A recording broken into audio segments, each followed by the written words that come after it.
Pre-qualified versus pre-approved? Well, this is important. It's a mortgage brokers or bank mortgage specialist topic.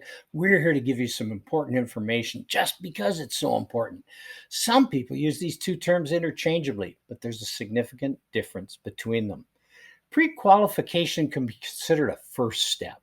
It gives you an idea of what you can qualify for in the way of a mortgage based solely on data you have supplied. It's a simple process. It can often be done over the phone or online. It doesn't usually take into consideration credit rating or other important variables of which you as a consumer may not be aware. It can only be considered to be a ballpark estimation of what you may be approved for, and it's not written in stone. Pre-approval, on the other hand, is a much more comprehensive overview of your financial status. Your bank's financial officer or your mortgage broker will pull your credit rating and require documentation of your income as well as your savings for a down payment. Note that if you have your credit rating pulled too frequently in a short period of time, say more than 3 times in 6 months, it can actually pull your credit rating down. So be careful when you're shopping around. In a busy market, it can take some time for a mortgage company to grant a pre-approval when starting from scratch. Another reason to do it early on. Once granted, a pre-approval will usually guarantee a mortgage rate for a specified period of time as part of the conditional commitment in writing from your financial institution. Note that it is normally conditional and the conditions will be laid out in the document of pre-approval. Most common condition is that the financial institution has to approve the house you want to buy. They often will require an appraisal of the property just to confirm the value. A pre-approval can be revoked or changed, so once you have one, it's not recommended you make any changes that would affect your finances.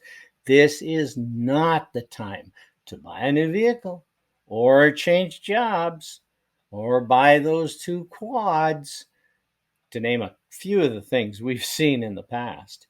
Any changes you plan that may be seen as affecting your financial position should be held off until after the mortgage has been funded and you're already in your new home. So this pre-approval can be a strong benefit when you're negotiating for a house, especially in a multiple offer situation. You can understand why a seller would look more favorably on a buyer who's fully pre-approved than someone who is not. So remember, the pre-approval is usually good for, with a pre-approval, the mortgage hold rather is usually good for between 90 and 120 days. So when looking at making a move, get a pre-approval and let's start shopping. Yes, it's no contest. Pre-approved wins hands down. Thank you so much for watching. Hope this was helpful. Please remember to subscribe and also hit the like button. The like button is the #1 thing YouTube uses to help rank this information and helps get it out to other people so you can help other people if you liked it. Thank you so much again for watching. I'm Don Miller at Century 21 Executives right here in Vernon, and I'm sold on Vernon.